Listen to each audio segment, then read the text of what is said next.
Hello student, आज हम quadratic equation questions करेंगे, जो कि हम लोग क्वाड्रेटिक इक्वेशन क्वेश्चंस पहले कर चुके हैं। अब उसी को थोड़ा सा और जो क्वेश्चन है मैं बताने वाला था वो बता रहा हूँ। यहाँ पे जो क्वेश्चंस दिए हैं आपके बाय क्वाड्रेटिक इक्वेशन के ही हैं जो पहले के थे। अब इनको करने का तरीका क्या है, जैसे ये फर्स्ट क्वेश्चन है, सेकंड पार्ट है, ये दो पार्ट है। इनको करने के तरीके क्या है, इसको मैं सिर्फ एक क्वेश्चन बताऊँगा, जैसे कि आप इजिली क्वेश्चन को समझ के करने की कोशिश करें। जो फर्स्ट पार्ट जो दिया है आपको क्वेश्चन में, फर्स्ट पार्ट जो क्वेश्चन में आपका दिया है वो दिया है x+1 x+3 x+4 और 180 ये क्वेश्चन में दिया हुआ है। अगर ध्यान से देखें यहाँ पे इन पे हमें फोकस करना है। जो नंबर्स दिए हैं यहाँ x के साथ कोई नंबर नहीं है, तो इसको मैं ये अज्यूम कर सकता हूँ कि x+0 है यहाँ पे, और यहाँ x+1 है, यहाँ x+3 है, और यहाँ x+4 है, इक्वल टू 180 है, इक्वल टू यहाँ 180 है। अब हमें इन नंबर्स पे फोकस करना है। ये जो नंबर्स हैं इन पे हमें फोकस करना है। इन नंबर्स पे अगर फोकस कैसे करेंगे, ये 0 है, अगर 4 लें तो 0 + 4 जो होगा आपका 4 होगा, और ये 1 और 3 जो होगा 1 + 3 वो कितना होगा, ये भी 4 होगा। मीन्स अगर कोई और कॉम्बिनेशन बनाए इन नंबर्स का तो रिजल्ट सेम आपका नहीं आएगा, तो यहाँ रिजल्ट सेम आ रहा है। तो ऐसी कंडीशन में हमें क्या करना रहेगा, इनकी ग्रुपिंग करनी पड़ेगी। ग्रुपिंग का मतलब ये हुआ कि ऐसा ग्रुप लिखना है जिससे सेम है। मीन्स 0 और 4 सेम आ रहा है, तो इनको मैं x+4 एक साथ लिखूँगा, और x+1 और x+3 इनको एक साथ लिखूँगा, इक्वल टू यहाँ पे 180 हो जाएगा। अगर ध्यान से देखें तो इनको एक ऐसे ब्रैकेट्स में अलग अलग मैं सेपरेट कर लूँगा। अब इनका अंदर क्या करूँगा, मल्टीप्लाई करूँगा, जो कि आप आएगा x² + 4x, मीन्स ये हो गया। जब इनको अंदर मल्टीप्लाई करूँगा तो x² + 3x + x+3, इनका मल्टीप्लाई करने पे देखिए x का जब x से करेंगे तो x², जब x का 3 से करेंगे तो 3x, जब x का 1 से करेंगे तो x का 1 का 3 से करेंगे तो 3, इक्वल टू ये 180 एज इट इज़ रहेगा। अगर ध्यान से देखें तो x² + 4x जो है उनको ऐसे रहने दें, और इनको मैं थोड़ा और सिंप्लीफाई करूँ तो ये 3x कितना हो जाएगा 4x, means x² + 4x + 3 equal to यहाँ पे 180 ये हो जाएगा। अगर ध्यान से देखें यहाँ पे ये दोनों क्या है, सेम है।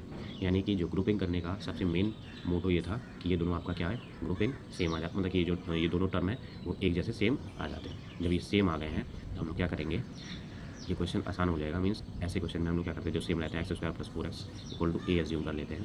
तो ये जो क्वेश्चन है यहाँ पे जहाँ जहाँ x² + 4x रहेगा वहाँ पे मैं a लिखूँगा, मीन्स a और ब्रैकेट में a+3 इक्वल टू यहाँ पे कितना आ जाएगा 180।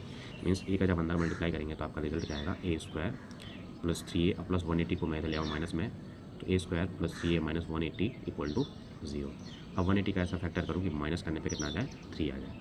तो अगर ध्यान से देखें 180 का ऐसा फैक्टर वो 15 और 12 होगा। 15 12 180 होता है, 15 - 12 3 होता है।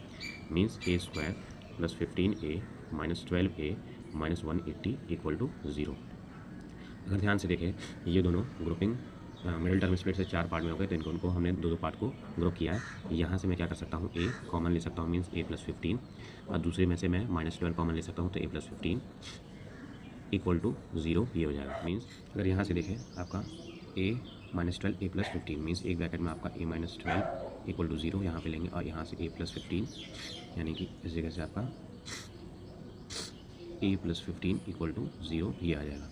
अगर मैं a की जगह जो हमने एज्यूम किया था x² + 4x, इसको यहाँ पे वैल्यू पुट करूँ तो x² + 4x - 12 equal to 0। Same चीज़ x² + 4x + 15 इक्वल टू 0 ये हो जाएगा। मीन्स 12 का ऐसा फैक्टर करें कि माइनस कितने पे कितना आ जाए, 4 आ जाए, तो हो जाएगा 6 × 2 = 12। Means x² + 6x - 2x - 12 equal to 0। Means यहाँ पे x कॉमन ले लूँ तो x + 6, और यहाँ -2 कॉमन ले लूँ तो x + 6 इक्वल टू 0। मीन्स यहाँ से x इक्वल टू 2 एक आएगा, एक -6 आ जाएगा। सेम चीज़ 15 का ऐसा फैक्टर करूँगी, प्लस करने पे कितना आ जाए, 4 आ जाए, तो ऐसा पॉसिबल नहीं है। तो यहाँ पे हम लोग क्वाड्रेटिक फार्मूला अप्लाई करेंगे, -b ± (b² - 4ac अपॉन में 2a। Means x equal to -b, b की वैल्यू यहाँ पर कितनी हो जाएगी 4, b² - 4ac, तो b की वैल्यू यहाँ पर कितनी है 4² - 4a, a की वैल्यू 1 इंटू c की वैल्यू यहाँ पे 15 रहेगी अपॉन में 2 इंटू 1। अगर ध्यान से देखिए यहाँ -4 प्लस माइनस b² की वैल्यू 16 माइनस यहाँ पे कितना हो जाएगा 60 अपॉन में 2। मीन्स यहाँ पे -4 प्लस माइनस अंडर रूट में 16 - 60 कितना आ जाएगा 44 अपॉन में 2। तो ये x की वैल्यू यहाँ से भी ±2 निकल के आएगी, तो इसको और सिंप्लीफाई किया जा सकता है। तो इस तरीके से हमें क्वेश्चन नंबर फर्स्ट के जितने पार्ट्स हैं वैसे ही करना है। इसमें हमें ध्यान ही रखना है कि ग्रुपिंग बनानी है, नंबर्स की ग्रुपिंग बनानी है। जैसे अगर मैं क्वेश्चन नंबर इसकी बात करूँ, सिमिलर दिख रहा है यहाँ पर 2x + 3 2x + 5 x - 1 x - 2 है। तो फर्स्ट ऑफ ऑल ये जो नंबर 3, 5, -1 और -2 दिया है, इसमें ग्रुपिंग बन जाएगा नंबर्स का जिनको ऐड करने पे सेम या सब्ट्रैक्ट करने पे सेम आ रहा है, तो उन नंबर्स को एक साथ लेंगे। अदरवाइज अगर ग्रुपिंग नहीं बन रहा है तो इनको फर्दर क्या करेंगे, आपस में मल्टीप्लाई करेंगे। मल्टीप्लाई करने के बाद से हम लोग उसको बाय क्वाड्रेटिक फार्मूला बनाएंगे, hit and trial method apply करेंगे। अगर ग्रुपिंग नहीं बन रहा है तो ईजिली ग्रुपिंग नहीं बनता है कभी कभी, तो हमें वो वाला भी मेथड अप्लाई करना पड़ता है। अब यहाँ पे ध्यान से देखें, -5, -7, 4 और 6 दिया है, तो किन दो नंबर्स को लिम में साथ में, जिसकी वजह से ये सेम बनने की कोशिश है। देखिए -5 और +4 को, -5 +4 को अगर लूँ तो -1 आएगा।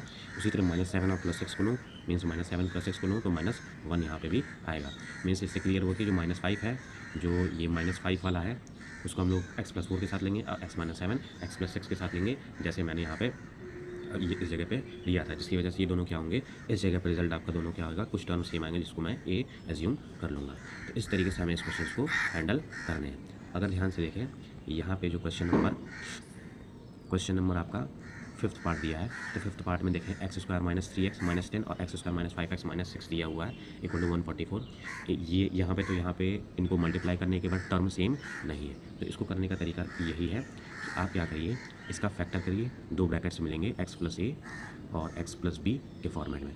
इनको अगर मैं सॉल्व करूँ तो x + c और x + d मीन्स कुछ फॉर्मेट में आपके इस तरीके से ये आपके मिलेंगे, मीन्स 4 टर्म मिलेंगे। तो अगर ध्यान से देखेंगे, इसके दो मिलेंगे, फिर रीग्रुपिंग करिए, रीग्रुपिंग करने पे सेम आएंगे, जिसकी वजह से सॉल्व करने पे इसी मेथड से अप्लाई हो पाएंगे। अगर ध्यान से देखिए, यहाँ पे भी 2, यहाँ पे भी 2, 4 टर्म मिलेंगे, यानी कि 4 चीज़ें मिलेंगी मल्टीप्लाई में, तो दोनों के दोनों अगर हम लोग क्या करें, रीग्रुपिंग करें तो सेम आएंगे, तो क्वेश्चन वैसे हम लोग कर सकते हैं। तो मैं अगर ध्यान से थोड़ा सा आपको करके बताता हूँ। जो क्वेश्चन नंबर 5th है, क्वेश्चन नंबर 5th आपका दिया है, जो आपका दिया है क्वेश्चन, x² - 3x - 10 एक ब्रैकेट में, दूसरे ब्रैकेट में दिया x² - 5x - 6 = 144, ये दिया हुआ है। अगर मैं x² - 5x + 2x - 10 ये हुआ, अगर मैं यहाँ पे ध्यान दूँ तो x² - 6x + x - 6 हुआ, = 144, यहाँ पे 144 ये हो जाएगा।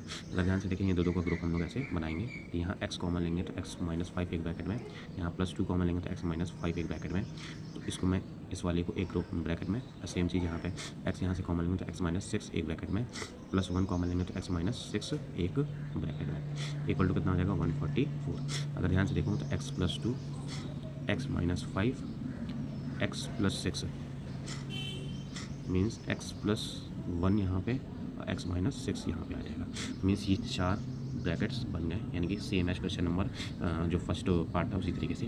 अब हमें ग्रुपिंग करनी है कि जिससे कि आपका रिजल्ट सेम है। जैसे मान लीजिए यहाँ 2, 5, 1 और -6 है, तो इनको ऐसा हमें रीअरेंज करना है जिससे कि रिजल्ट सेम है। तो अगर ध्यान से देखें, 2 और -6 को लूँ तो -4 आएगा, और -5 और 1 को लूँ तो -4 आएगा, मीन्स इसको x + 2 को x - 6 को एक साथ लेंगे, x - 5 और x + 6 को लेंगे, और फर्दर उसी तरीके से क्वेश्चन ये हो जाएगा।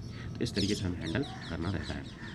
अब क्वेश्चन नंबर 6 की बात करें तो यहाँ पे देखिए 2, 4, 7, 3 है, तो 2 को ऐड करने पे सेम आना चाहिए। तो मैं 7 और 2 करूँ तो 7 × 9 हो जाएगा, 4, 3, 7 हो जाएगा, मीन सेम बन नहीं रहा है। तो हम लोग इस तरीके से करेंगे, इनको मल्टीप्लाई करेंगे अंदर, फिर उसके बाद से बाय क्वाड्रेटिक फॉर्मेट बनाएंगे। जिस तरीके से अगर ग्रुपिंग बन जा रही है तो ग्रुपिंग बनाएंगे, अदरवाइज आपका नॉर्मल मेथड उसी तरीके से करना रहेगा। तो आई होप आपको थोड़े से क्वेश्चन नंबर जो फर्स्ट पार्ट है वो समझ में आया हो। तो पहले आप क्वेश्चन नंबर फर्स्ट के पार्ट करने की कोशिश करिएगा, उसके बाद से आगे मैं बताऊँगा। ओके।